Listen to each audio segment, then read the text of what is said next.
Abba Yahuwah, I just want to thank you for this day, my Father. I thank you for what you are doing in our lives in this hour, Father. Wow. What a significant time that we are living in. And we see how more and more the enemy is doing his plan, and the enemy is busy, just like Haman was busy wanting to be able to set up a plan against the father's people, against Mordecai. He was setting out his gallows. He was setting out the gallows in order to make sure that Mordecai was going to be hung on those gallows. But wow, Abba. The enemy can put his plan, but you have your plan, and you speak in the ear of your children. And you will come, and you will come in like a flood, Abba Yahuwah, and you will raise a standard against the enemy. So nothing needs to take us by surprise, because we are to be those that have our ear at the heart of the Father, but our finger on the pulse of time. So we are to understand what is going on in the world. We are to see how the enemy is planning his plan. Everything is being laid out for us to be able to be taken into the slaughter. But I thank you, Abba Father, because you are so faithful, that even though the enemy sets out his plan, we will see from next week how you make a way where you will raise up a Joseph. You will raise up a leader. You will raise up those that are going to have to go ahead in order to be able to, in the time that we will find ourselves in, where famine is on our doorstep, you will raise up those that need to raise up in order to be able to help your people. Just like Esther had to raise up in the palace. Esther was handpicked. She was handpicked by you. One that was hidden. One that was going to have to shine like a star. One that was going to come forth. One that was able to stand and say, if I perish, I perish.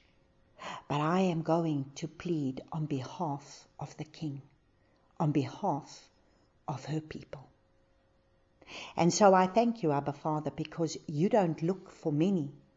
Ezekiel 22 verse 30 says, I seek for a man who could stand the gap before a nation, and I found no one. How sad, Abba Yahuwah, that you would say, I found no one. But in the day and the age that we are living in, you will have many that will raise up as an Esther company of people. You will have many that will raise up as a Joseph company of people. You will have many that are going to raise up like your prophet Ezekiel, that had to stand in the gap, to be able to stand in the gap before a nation for that which is coming upon a people. And so I praise and I thank you, Abba Yahuwah, because even when the enemy wants to come and bring the words, mind-binding curses that are coming up against your children, that are coming up in the spirit realm, and words that are coming to bring destruction into our lives, you will silence the voices of the enemy, because you already conquered the grave. You resurrected, and your resurrection power is that which we are called to walk in. And so I thank you, Abba Father. I thank you for your mighty work that you are doing in this hour. And even though Israel right now is celebrating their time of Purim, Their time of when they're doing all the flesh things.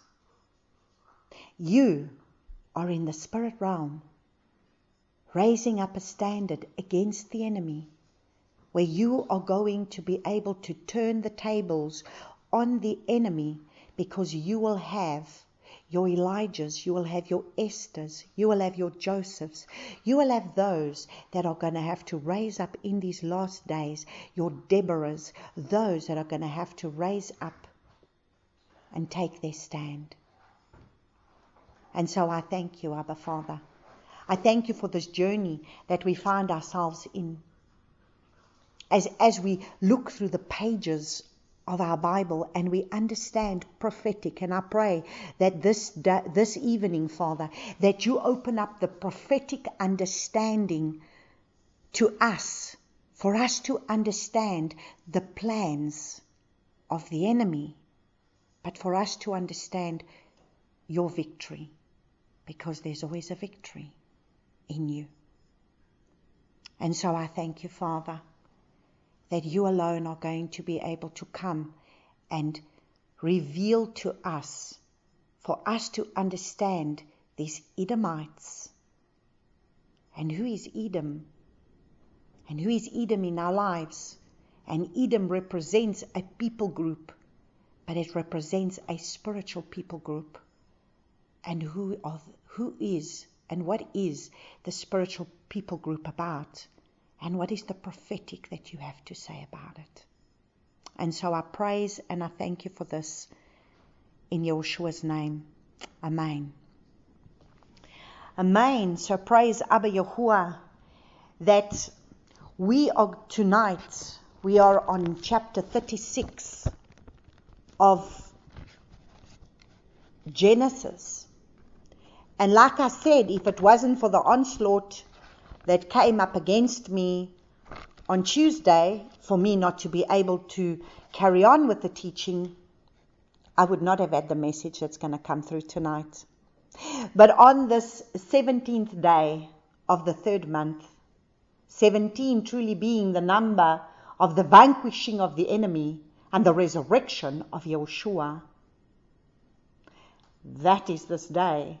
And where today Israel is celebrating their Purim, where they will be reading the book of Esther and the understanding of the book of Esther. At the same time, there's many pagan things that take place in the land, but it's not about the pagan things that we are to focus on, but it's about to understand that there was an enemy. There was an enemy. Haman was an enemy that was wanting to come and annihilate your people.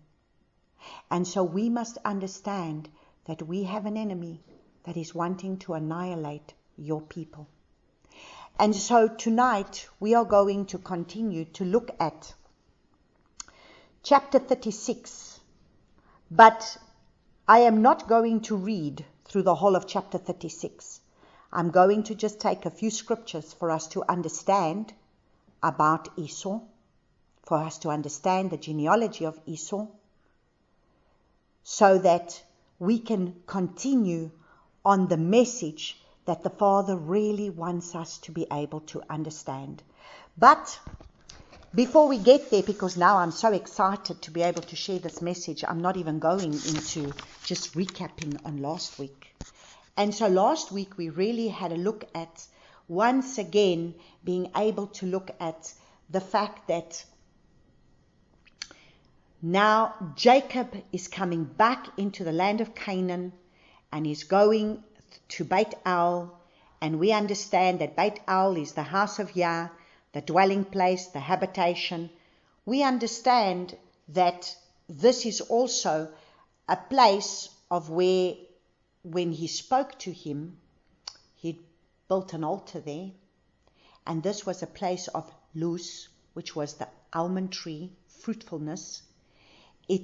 And that almond tree, fruitfulness, also means the divinity of Yahuwah, hidden in the mortal human being. It is the first tree to blossom, a symbol of resurrection and first fruits. And so we had a look and we saw how Jacob was coming back into, he's now departed from his brother. He's had this, we understood what had happened with Dinah.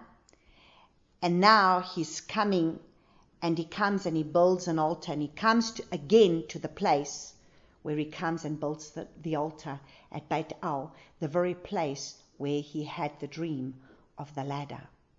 The place of where we understand that there was to be a connection between a house of Israel that was going to connect with a heavenly realm that needs to connect with an earthly realm. And so we understand that Yaakov was changed his name. This is when we saw Father then again comes and makes a covenant with him. He speaks to him. Abba appears to him in Genesis 35, 9-12. And here he appears and he tells him that he is to be able to make a covenant. He solidifies the covenant now. Remember, who did Yaakov meet with when he wrestled? Yaakov met with the angel. And who was the angel? The angel was Yahuwah. And Yaakov's name was changed from deceiver to Israel, one who strives with El, to overcome with El, to rule with El. Here we see Abba is once again confirming his covenant with Yaakov. And so he sets up an altar and sets it apart for the Father. And then Yaakov is leaving Ephrath, ash heap, a place of fruitfulness, to bear fruit. Yaakov is now going to the place of where he will bear fruit, to bring forth to cause to bear fruit. We also saw that before he built the altar, he commanded them to be able to come and to bring to them all their foreign mighty ones, where he said, bring all your foreign mighty ones, which were in their hands and on their earrings, which were in their ears, and Yaakov hid them under the terebinth tree, which was near Shechem. And I really encourage you, if you did not listen to last week's teaching, I encourage you to go listen to it, because it was so prophetic that even now I am not remembering everything. I even listened to the teaching the next day, but it was my mouth was speaking prophetic of things that I did not really understand in my spirit. It was the first time that I was really speaking about a circumcision, where there's those that are of the promise that will be the circumcision of the flesh, where I spoke and I said this was the covenant, and it's about the covenant that Father is making with Jacob. And Jacob is now going to finally come forth. In chapter 35 is when Jacob is finally going to come forth and is entering into the land. And now he's going to become the father of the 12 tribes, because before he still only had 11 sons. But on the way, what happens? On the way, Rachel is going to give birth, and she gives birth to a child, and she calls that child Benoni. And that Benoni means son of my sorrow, from trouble, wickedness, sorrow, idolatry, trouble of iniquity, wickedness, vanity, affliction, evil, false, unrighteousness, wicked. It was everything that had to do with wickedness, and it has to do with idolatry. And this is what she called him, because he was the son of her sorrow, because as she gives birth, she dies. And as she dies, she calls him Benoni. But how faithful is Abba Yahuwah, because Yaakov did not allow him to be called son of my sorrow, Benoni, but he chooses to change his name. And he changes his name to Benjamin. And Benjamin means son of my right hand. The right hand, the right side, the strongest side of a person. And so the last son of Yaakov is going to be the son of my right hand. So the last born, father had a firstborn, and the firstborn was Adam, and Adam fell, and Adam brought about sin upon mankind. But the last born was Yahuwah, and the last born is the one who is now seated at the right hand of the Father, and he is the one that is going to make intercession on our behalf. And he's the one that came to be able to deal with Benoni, the son of sorrow. He's the one who's coming to take us out of that trouble, out of that wickedness, out of that sorrow, out of that idolatry, out of that iniquity, out of vanity, affliction, evil, falsehood, unrighteousness, wickedness. And he becomes Benjamin, son of the right hand. And so this is really where we saw, why did Rachel die? Rachel died because of what? We saw that when Laban, her father, Laban, came after Yaakov, because he left with the daughters and with his grandchildren and with his sheep and everything, and he just fled in the night. He fled. And now, all of a sudden, Laban comes after him, and now he's looking for his household gods. And Rachel has stolen the household gods, but out of Jacob's mouth, he says, for the one who has taken it, let them die. And so that is why the curse was declared.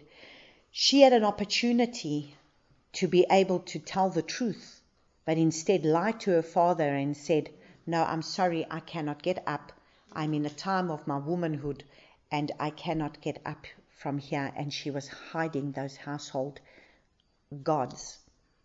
And so that is why when we get to Genesis chapter 35, we see now Jacob is going to enter into the promised land, and he's saying, now we're going to set up an altar for the Father, and we're going to be able to make covenant here, and therefore we are going to get rid of all our idolatrous things.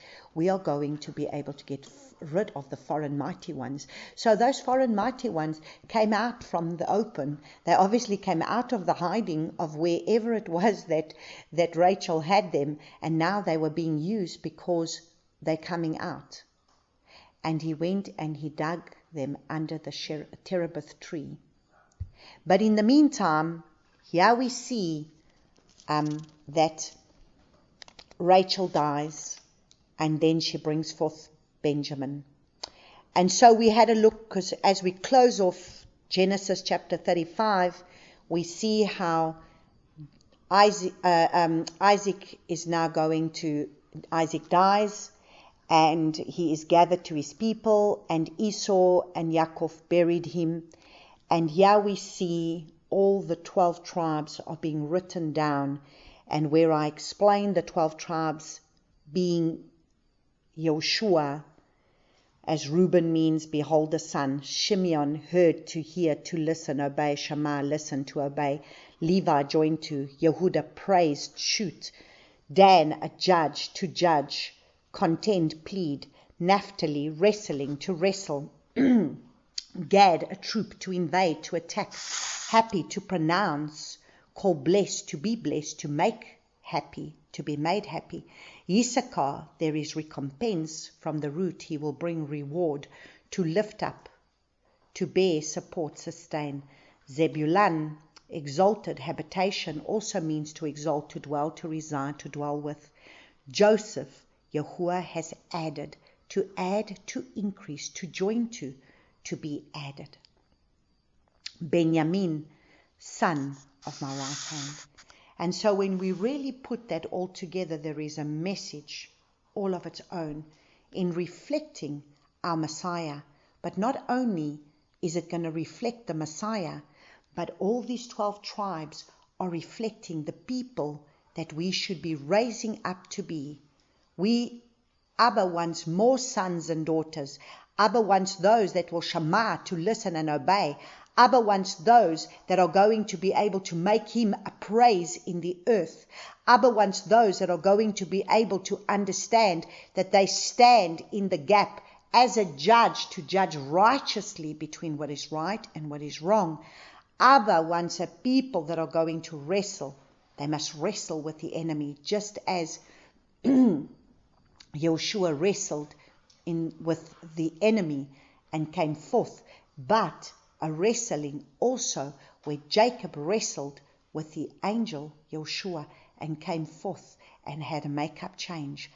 He's going to raise up a troop, a whole company of people, a remnant that need to go forth. And they will be those that will be called blessed.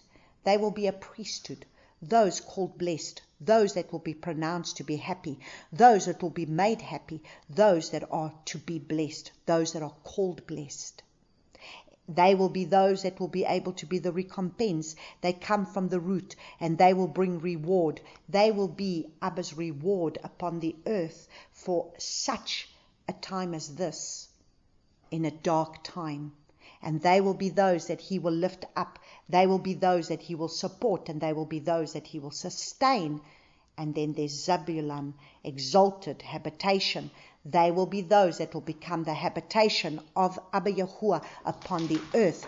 That they will be those that he will reside in, that he will dwell with, because he's looking for a dwelling place. And then they will be those that he will increase and join to. They are joined to him. They are joined with Messiah. They are operating through joining of the Ruach HaKodesh. And they will be the son of my right hand. And they will be seated with Yeshua in heavenly places, as he is seated at the right hand of the Father in heavenly places. So do we see? This is a company of people. It reflects. Everything reflects Yeshua. And Yeshua came for the lost tribes of the house of Israel to be able to bring forth a house. And this will be a people, as he is the firstborn, the first fruits offering. And so tonight, as we enter into this Genesis 36, we are only going to be able to look at Genesis 36 from verses 1, and it says, and this is the genealogy of Esau, who is Edom. So we must understand, Genesis 36 verse 1 says, this is the genealogy of Esau, who is Edom. So the whole of the house of Esau makes up Edom. So we look at verses 6, and in verses 6 it says, and Esau took his wives, and his sons and his daughters, and all the beings of his household, and his herds, and all the beasts, and all his possessions, which he had gained in the land of Canaan, and went to a land away from the presence of his brother Yaakov. For their possessions were too great for them to dwell together, and the land of their sojournings could not support them because of their herds. Now, have we heard this before? Did we hear this before in the book of Genesis, where the land couldn't accommodate the two of the people? And who did we hear this with?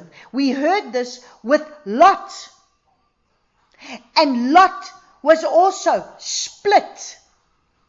Lot was split from Abraham. And he went to a land, and eventually he went and resided in Sodom and Gomorrah. Now, how interesting it is that from Lot comes enemies of Israel. And again, the land could not accommodate them. Why? Because the herdmen started fighting against each other. There was discord in the camp, and instead of there being a submission to Abraham, instead of Lot submitting to Abraham, as Abraham was Abba's chosen, anointed one of the Father, instead, what happened? Lot went his way. And yet, because of Abraham constantly interceding, Abraham interceded on behalf of Lot. But you see, again, Lot is representing a type of flesh, because Lot was about the flesh. Lot went and chose the lush land, the good land, the land that was pleasing to the eye, the land that was green, but it was the land filled with all the idolatry. And so he mingled in that land. And there he tried to try and change the people, until eventually the angel is now coming to bring destruction on Sodom and Gomorrah. But Abraham is still interceding for Lot, because he had a soft spot for Lot. He brought up Lot like his own son after his brother died. So he felt responsible for Lot. Lot was like a son to him. But isn't it interesting? Out of Lot, Father answers Abraham's prayer and delivers Lot. But what comes out of Lot? 2 bloodlines. Moab, the Moabites, and the Ammonites. Ammon. And interesting, again, this makes up the land of Jordan. And where is Esau, the Edomites, going to dwell? Also in the land of Jordan. So we have these enemies of the Father, which are the Ammonites and the Moabites. And so here comes 2 tribes that get birthed out of incest, because they slept, the daughters made the father drunk, slept with him, and bore 2 people groups that become, to this day, the enemies of Israel. And now you have Esau. Interesting, a split taking place again. They are going to go to their own land. They are going to be taken to their own land. And so what did the Father do with Sodom and Gomorrah, which is where Lot was residing? Destruction. Nothing left of Sodom and Gomorrah. He destroyed it completely. Because Sodom and Gomorrah represented everything that had to do with flesh and the flesh side of man. And you see, that's why we need to be able to, all I can say is we are in a critical hour right now. And the decisions that we are making now is we are being weighed in the scales. And the decisions that we're going to make now is going to make all the difference for that which is to come upon the earth. What are we making decisions? What decisions are we making?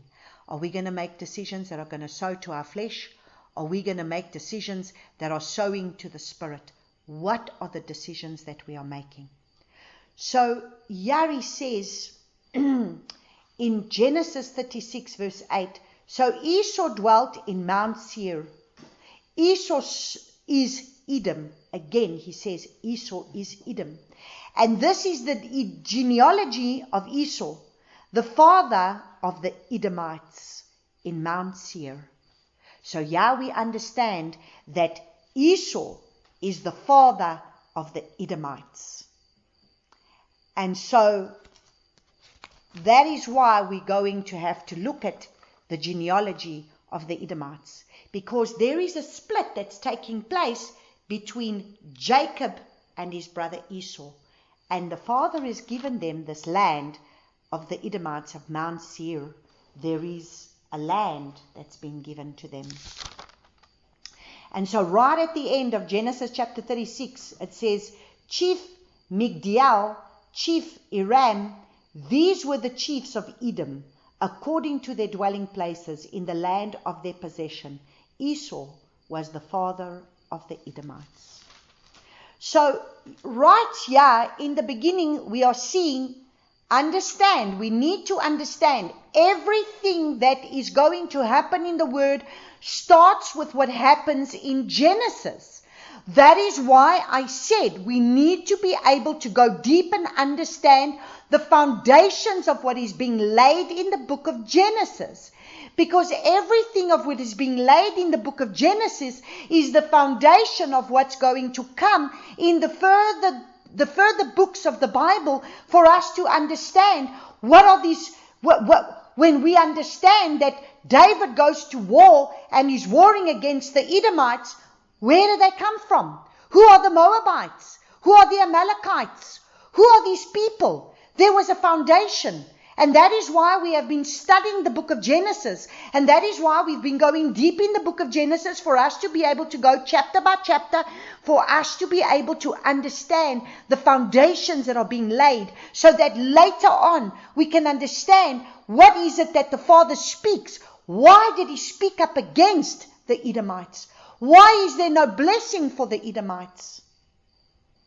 What is the foundation of the things? Because you see, otherwise we read scripture and we do not understand the foundation of the scripture. So yeah, we understand that Esau becomes the father of the Edomites. And I'm not going to read through all these genealogies because it's not important. It's important for us to understand what has come out of this genealogy. And so that is what he wanted me to focus on tonight. So let us go and look at Numbers chapter 20. And so we can understand again a foundation. So from here we see, Father, there's a separation taking place between Esau and Jacob. We saw an embracing. We saw a reconciliation. And we saw that now they must be reconciled with each other. They are brothers. They are brothers. But the bloodline of one is representing a group of people, and the bloodline of the other is representing another group of people. And this is what we need to understand. So we must understand that what is the significance of the understanding of Edom. So we understand that Esau is the father of the Edomites. What is it that we understand of Edom? And if we do not understand Edom, we are not going to understand why there is a rivalry going on in the heavenlies right now, because we must understand it was spoken of to Rebekah that there were two nations in her womb, that there were two people groups in her womb, and that there was going to be a rivalry going on. And this is what we need to understand today. So the word Edom means red or muddy, but it's red. And that was known for its reddish sandstone. So it's known for its reddish sandstone. But the Hebrew word red is the word odem. And that word odem means red clay. So you see, Edom means red. And it's the red clay. It's the muddy. It's this muddy reddish sandstone. And it's interesting because Edom was red at birth. He was reddish complexion. We read that in Genesis 25:25.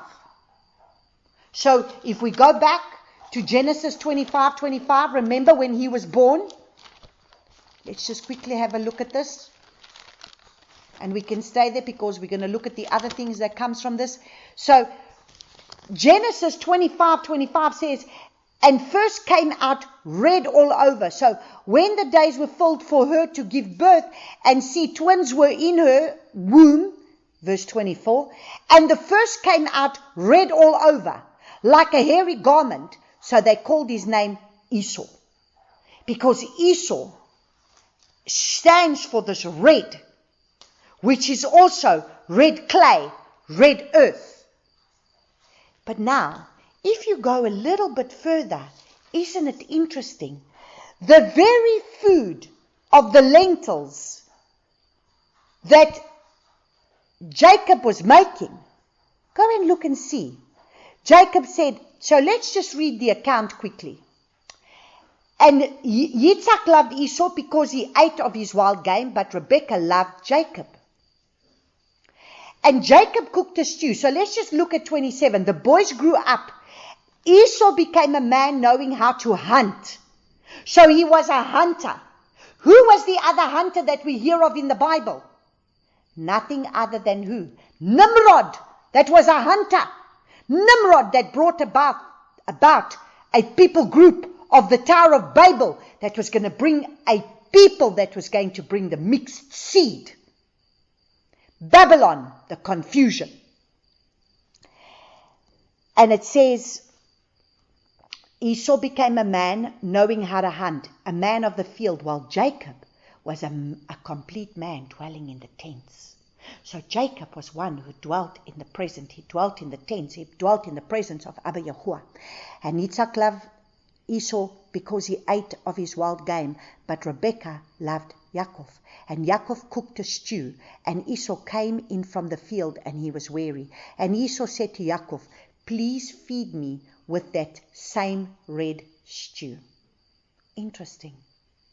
The stew that made Esau fall was also red, symbolizing the red earth, the red flesh man, which we are going to understand. The red stew, for I am weary. That is why his name was called Edom.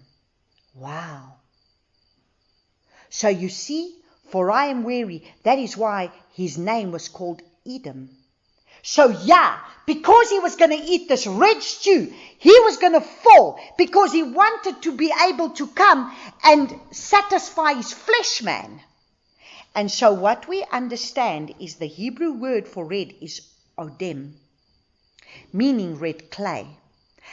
Adam means son of the red earth. So now we need to see the firstborn. Esau was the firstborn. He was going to be the red son. Son of the red earth is Adam. And what is Edom? He wanted to eat the red lentil soup. His name became Edom, and he was red in color. So, it's the red earth. The reddish color is associated with the human flesh. So you see, interesting, how the blood of Yeshua has to be the red in color to be able to come and take away the sin of the flesh man. That is this red color of the flesh nature and Yeshua's blood. So first we had the blood of the animals, and now we have the perfect blood of the Son of the Father, Yeshua, the second-born. So it is associated with the human flesh. Adam, Esau, Edom are derived from this Hebrew word, which means those that are the flesh ones. So this is the flesh ones, people of the flesh. Now when I say people of the flesh, because I'm forever talking about the flesh. It's the flesh, it's the flesh. It's the human nature of man. It's the animal nature of man. It's the animal nature that has not been submitted and subdued to the Father. It's my will, it's my want, it's what I do. It's where I is on a throne. It's our mind, our will and our emotions of our soul man that is not in submission to the mind, to the will of Abba Yahuwah. It's when I am on a throne. It's when I want my way. It's when I will do what is pleasing to my flesh man. It's when I will go my way. It's when I will do my thing. It's when I will continue in my drunkenness. It's when I continue in my worldliness. It's when I want to be part of the world and the world's way, which is everything that came from Nimrod when he brought the Tower of Babel. And that is why we are called to come out of Babylon. Understand, tonight we are looking at a prophetic picture here. And we need to understand that there are two natures. There are two peoples. There are two people groups upon the earth. There was Adam, and then there was Yeshua. There was Cain, then there was Abel. Cain being the wicked, Abel being the righteous. there was Esau, there was Jacob. Even when we look at tonight, Esther, there was a Vashti. What did Vashti represent? Vashti represented the flesh nature. She stood up against the king. She didn't want to submit to the king. She didn't want to come and bow before the king. She didn't want to come and present herself before the king. She was showing and portraying a rebellious nature to all the women in the kingdom to say, stand up against your husband. Do not submit to your husband. Vashti symbolizes a rebellious queen, a Jezebel queen. And Esther represents a queen that is humble, one that humbles herself, one that is about the king, one that is submission to her people and wanting to stand in the gap for her people.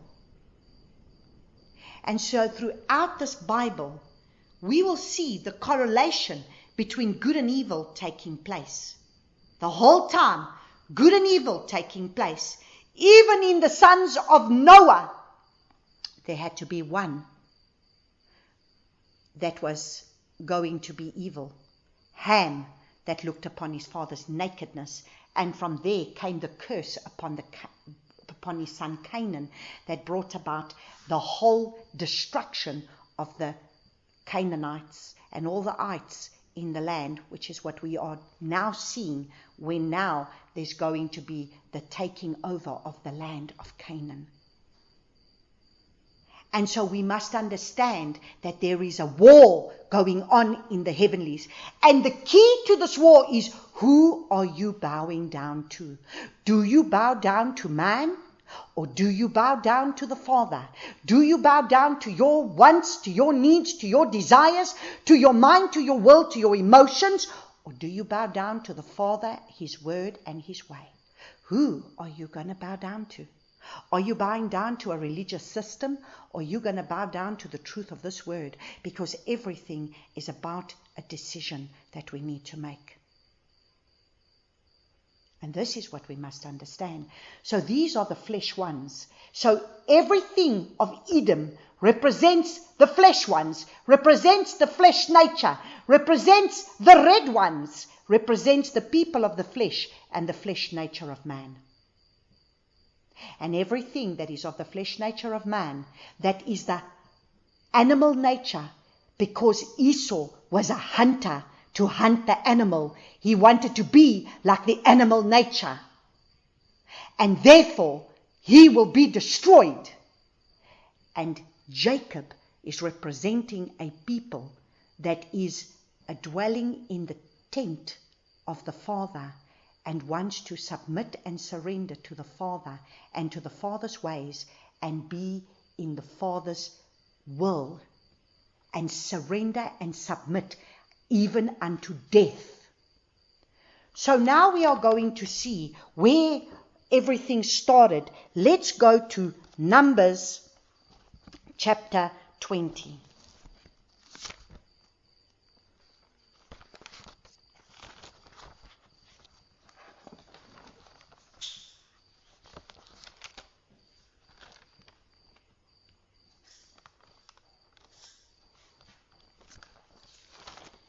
In Numbers chapter 20, from verses 14 to 21, it says, And Moshe sent messengers from Kadesh to the sovereign of Edom. This is what your brother Israel said. You know all the hardships that has befallen us. Now understand, these are direct descendants. They are brothers. Just like Cain and Abel were brothers.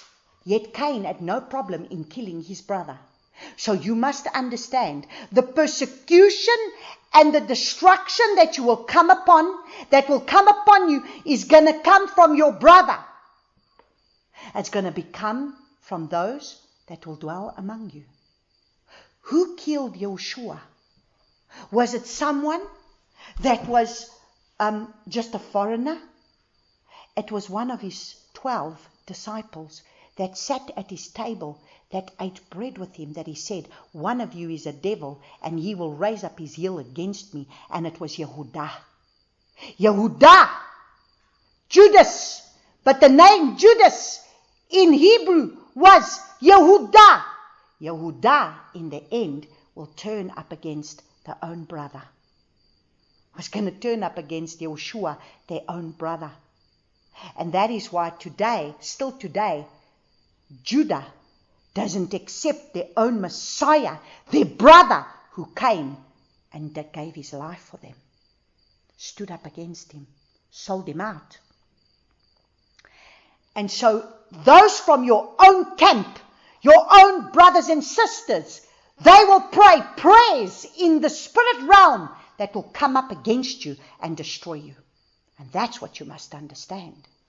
They will be used by the enemy, just as Judas was being used by the enemy. So you must understand your own brother in your own camp. Don't think it's going to be necessarily the non-believer that is going to come up against you. It's going to be your own brother that will come up against you. That's why it says brother will turn against brother in the last days, because of why? Offense, and their hearts are going to wax cold. And I see how quickly offense is coming into people's hearts. We have to guard for this. We have to guard for offense.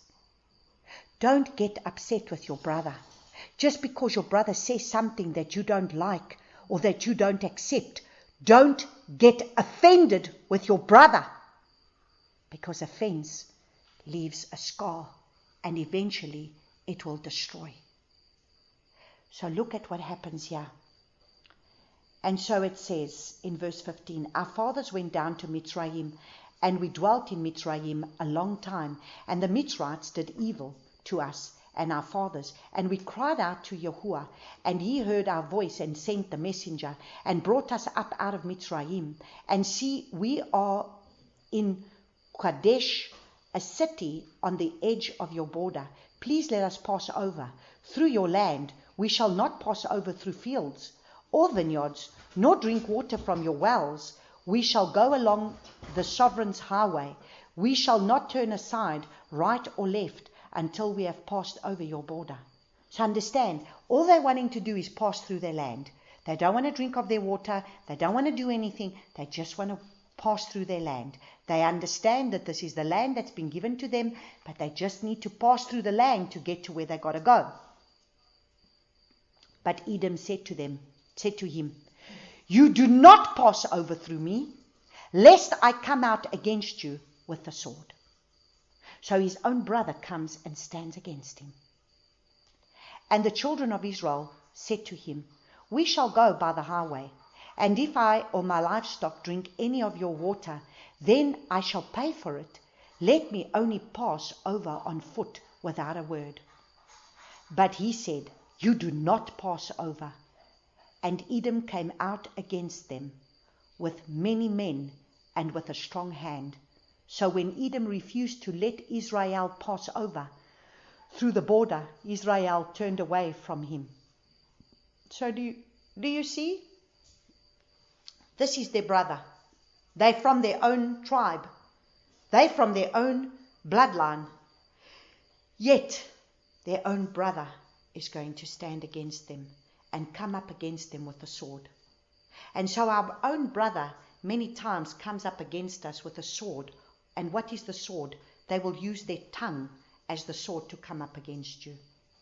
And those tongues wag in the spirit realm to bring destruction against you. And this is why many times we come under this spiritual attack. So now we have a look at Deuteronomy Chapter 2. Let's just look at Deuteronomy Chapter 2 from verses 1 to 7. And we turned and set out in the wilderness the way of the sea of reeds, as Yahuwah spoke to me, and went round Mount Seir many days. And Yahuwah spoke to me, saying, you have gone around this mountain long enough, turn northward. And the and command the people, saying, you are about to pass over into the border of your brothers, the descendants of Esau, who live in Seir, and they are afraid of you, so be on your guard.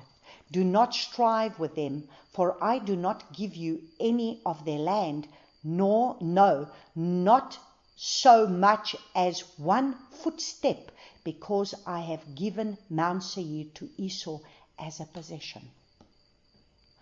What food you buy from them, with silver you shall eat, and also what water you buy from them, with silver you shall drink. For Yahuwah your Lua has blessed you in all the work of your hands, and he has known your wandering through this great wilderness. These 40 years Yahuwah your Lua has been with you. You have not lacked any matter. So you see, the Father does not want us to strive with those of our brothers that are going to want to stand up against us. You don't need to fight a fight that you don't need to fight. Do you understand? If they want to speak up against you and they want to continue to do what they want to do, you do not need to fight that battle. Because the Father is the one who will fight for you, and you will hold your peace, because he will destroy those enemies that will want to stand up against you. And so they had to go around, and they did not go through the land. So let us now look at some of the prophetic things so that we can understand what the Father speaks about Edom. Let's go look at Isaiah chapter 34.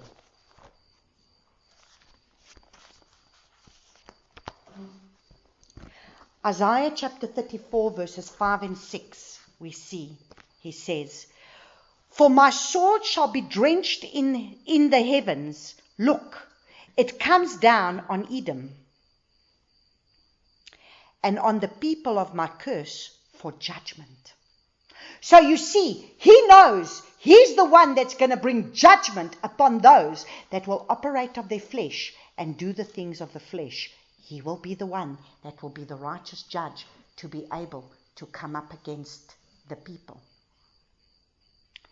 The sword of Yahuwah shall be filled with blood. It shall be made overflowing with fatness, and with the blood of the lambs and goats, with the fat of the kidneys of the rams. For Yahuwah has a slaughtering to Botzrah, and a great slaughtering in the land of Edom. So you must understand, the Father is going to destroy the Edomites. Now, isn't it interesting that even in the house of Israel, he will say there are those that are of the synagogue of Hasatan. So even amongst the Jewish people, we have to understand that there are those that are of the synagogue of Hasatan. And so we must understand that the Father is going to be able to bring a destruction against those that are of the flesh. And so you must understand that there is a cabal, that there is a people that are Zionists that come from the root, but yet they are of the bloodline of the Edomites. They are of the bloodline of the Edomites. So they come from the root. They come from they might be from those that are Jews. They are the Zionist Jews, but they are of the synagogue of Hasatan. They have this Edomite blood in them. They are the ones that the Father speaks up, even as he spoke up against the Pharisees and the Sadducees and said, you brood of vipers, you are of your father the devil. And so you must know there is a serpent seed that will be amongst us. And what did he say? They all look alike. Let them grow together until the end. And then you will see those that are arrogant, those that will not bow. And then you will see those that will be bowing because they bear fruit. So the more fruit we bear, the more we bow. What fruit? Love, joy, peace, patience, goodness, faithfulness, gentleness, self-control. We will be bearing fruit. But these of the others do not bear fruit.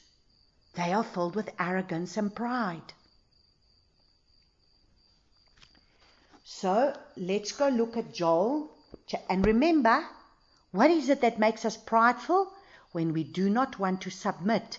When truth comes, especially in doctrines, then we are blind. That's why he called the Pharisees and the Sadducees the blind guides, the blind leaders, because they were filled with pride, because he's bringing them a new way and they don't want to accept the new way. They want to stick with their customs and their traditions of what they've been doing. And that makes them blind, and that makes them filled with puffed up and pride. So when the Father brings new revelation of the Word, and He's bringing truths that's in the Word, why are we not accepting it? Why do we follow man? What are we doing? And we follow religious customs and traditions. So, let us have a look now at Joel chapter 3.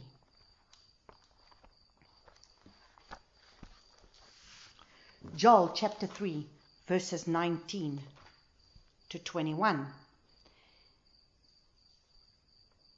Mitzrayim shall become a ruin, and Edom a ruin, a wilderness, because of violence done to the people of Yehudah, whose innocent blood they shed in their land. But Yehudah shall dwell forever, and Jerusalem to all generations, and I shall avenge their blood, which I have not avenged, and Yahuwah shall be a dwelling in Zion. So you must understand, the Father is going to avenge the blood of the righteous, those that is going to be the true house of Jacob. Yehudah shall dwell forever. There is a house that will dwell forever, and we need to be part of that house. Let's look at Amos 1. Amos 1 from verses 9 to 12. This is all prophetic scriptures, all prophetic. Thus says Yahuwah, for 3 transgressions of Tzor and 4, I do not turn in back, because they surrendered an entire exile to Edom and did not remember the brotherly covenant. So you see, are we supposed to be in covenant? They were supposed to be in covenant. Esau was a son that came from the loins of Isaac. He came from Abraham's bloodline, righteous bloodline. But what happened? Did they stay in the covenant? No. What did the Edomites do? The Edomites served their gods. They served their own gods. They went and made up their own statues and their own idols and their own idolatrous ways, their own customs and their own traditions and their own religious ways, and didn't stay with what they were taught. Because Esau was taught the ways of the Father, but chose to go his own way and have his own religious system in how he's going to serve the Father. And not only that, he mixed himself with the people of the land as he took those women from the land of Canaan. He married those Canaanite women. So what did he do? He mixed the seed that was not supposed to be done. I shall send fire upon the wall of Tzor, and it shall consume its palaces. Thus says Yahuwah, for 3 transgressions of Edom and for 4, I do not turn it back, because he pursued his brother with a sword. You see, he pursued his brother with a sword. And isn't it interesting? He was on his way to want to kill Jacob. If Jacob had not wrestled with the angel, if he did not wrestle with the angel, if he did not wrestle with Yeshua, the enemy was coming with a sword. I want you to know today, the enemy is pursuing you today with a sword. Your enemy is coming up against you. Your enemy wants to destroy you. If you do not seek his face, your enemy is pursuing you with a sword to bring you into destruction. But you are to pursue, you are to wrestle with Yeshua, to come to the revelation of truth so that he may change your identity. And cast off all compassion, and his displeasure tore instantly, and he kept his wrath forever. But I shall send fire upon Teman, and it shall consume the places of Botzrah. So this is the judgment that is going to come. Now let's have a look at Malachi.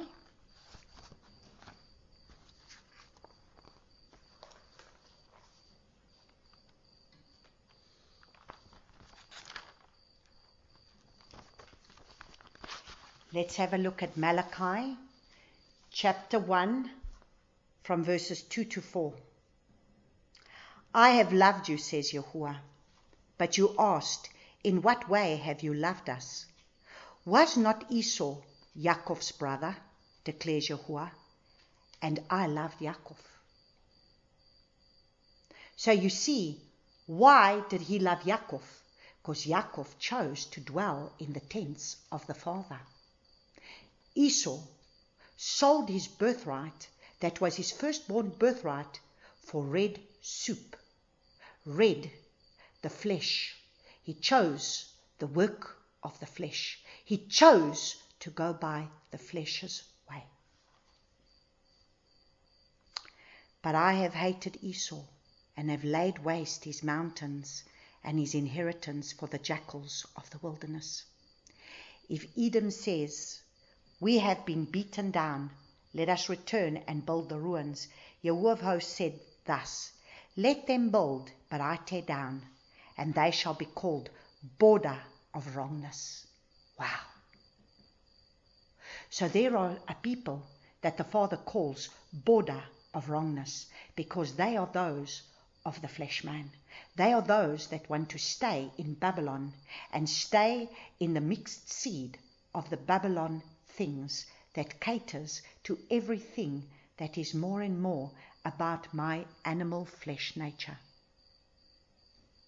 I don't want to come to the ways of the Father. I want to stay in my flesh nature. I don't want to give myself to what the Father wants. I don't want to obey the Father's ways and the Father's commands.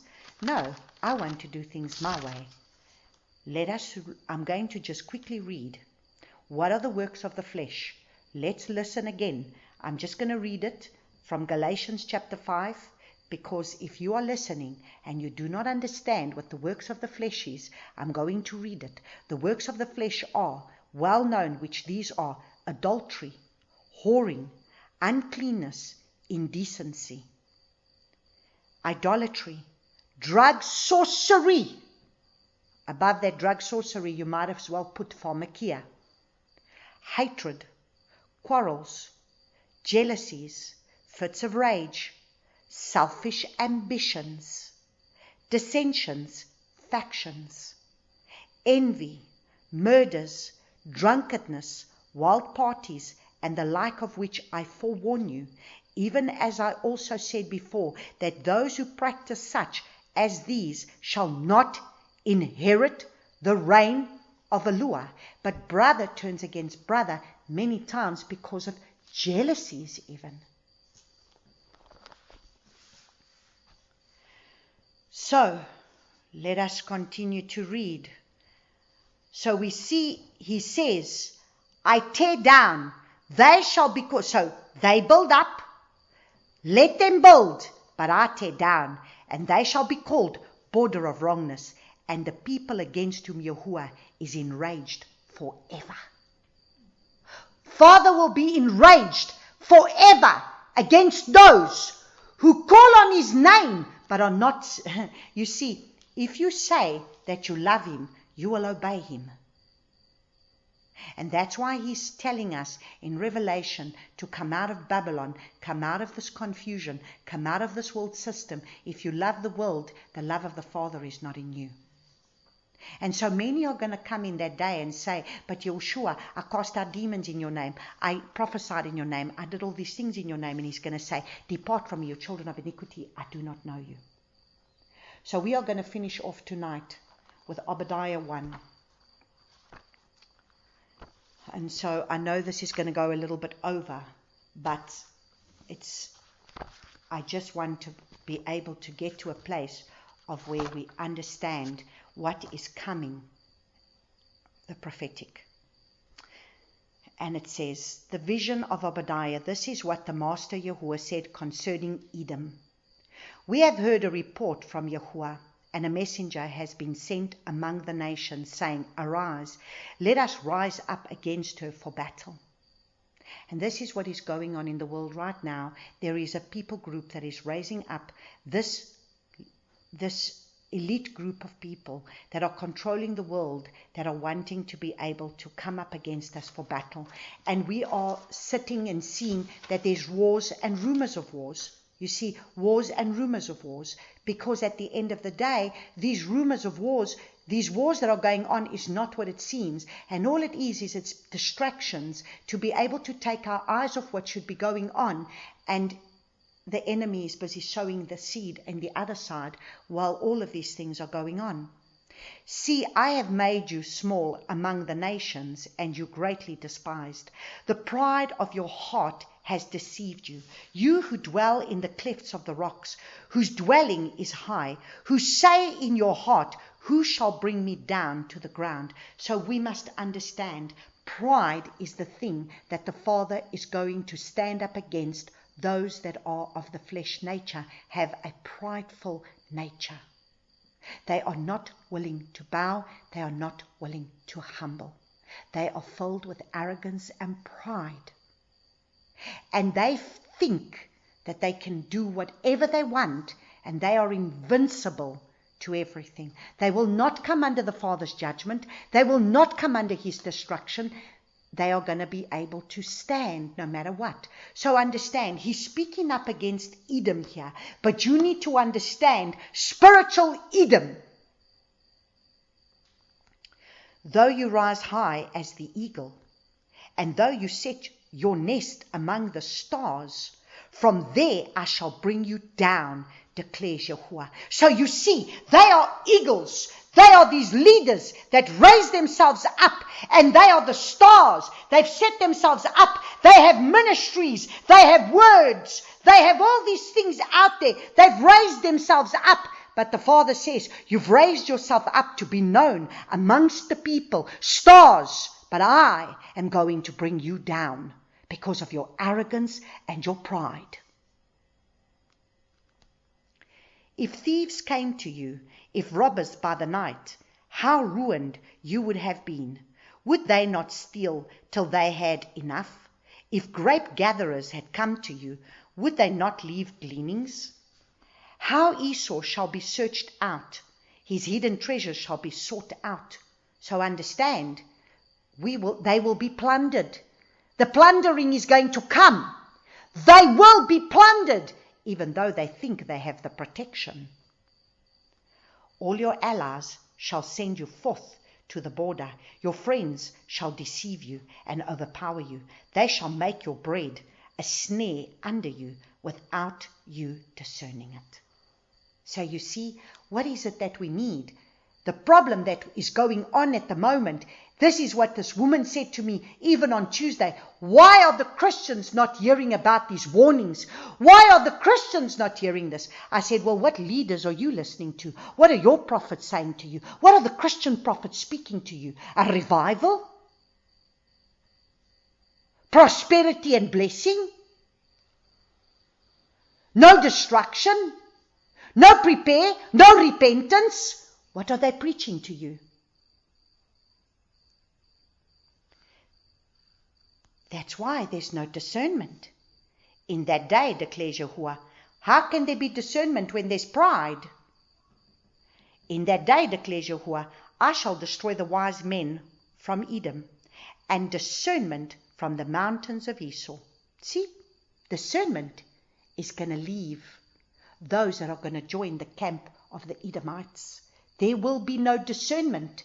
They cannot discern the hour that we are in. They cannot discern the destruction that is on their doorstep.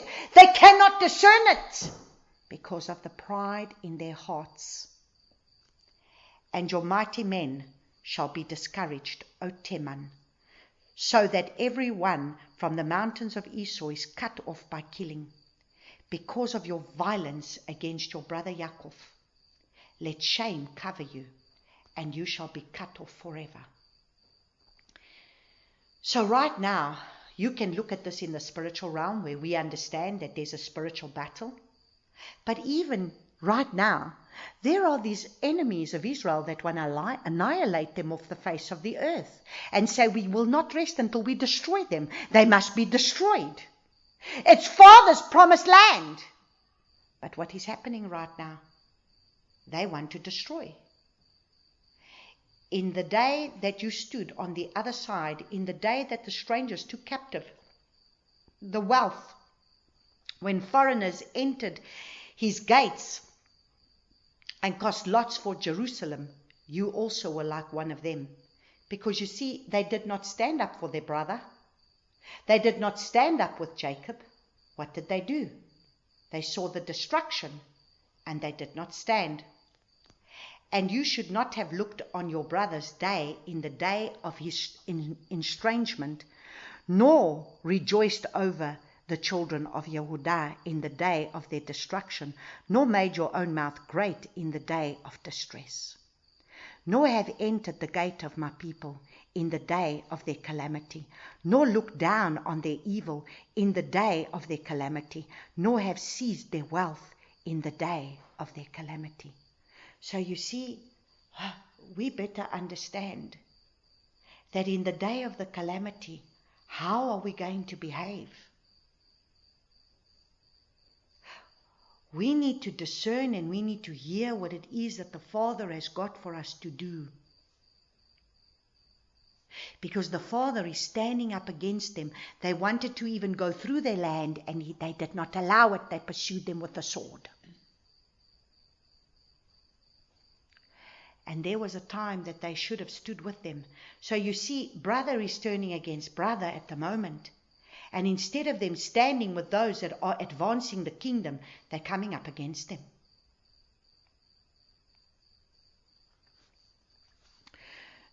Now it says, for the day of Yahuwah is near. Now here's the prophetic.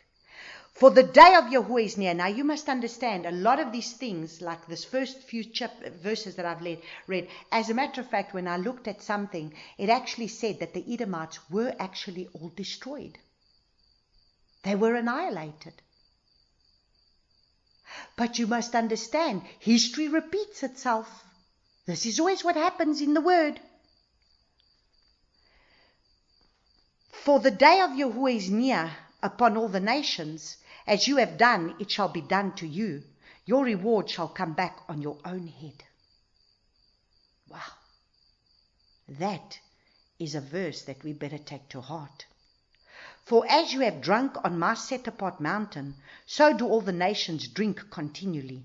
And they shall drink, and they shall swallow, and they shall be as though they had never been.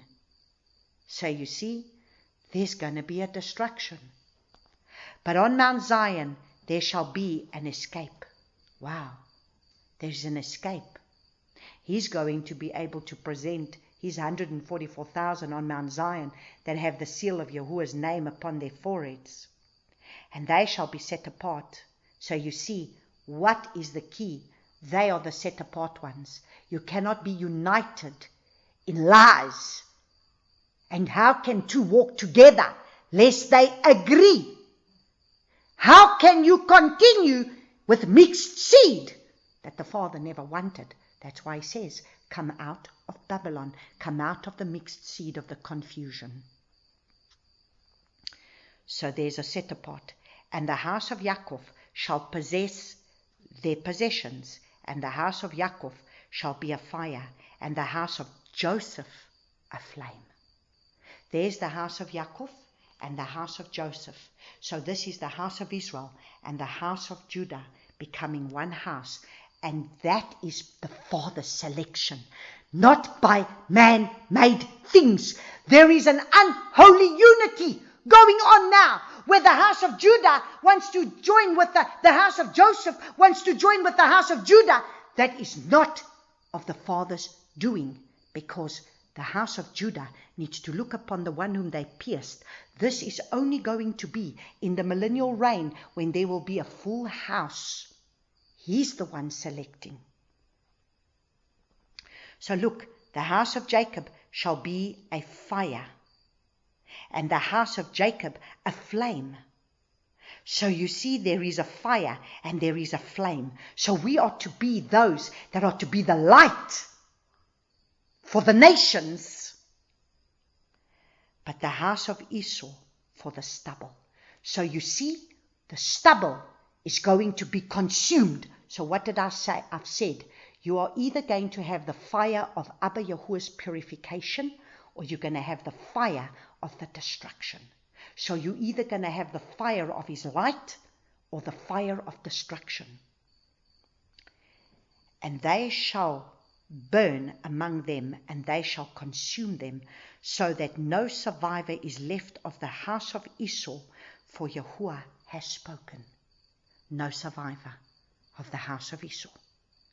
And they shall possess the south with the mountains of Esau, and the low country, and the Philistines, and they shall possess the fields of Ephraim, and the fields of Shamaron, and Benjamin, and Gilead.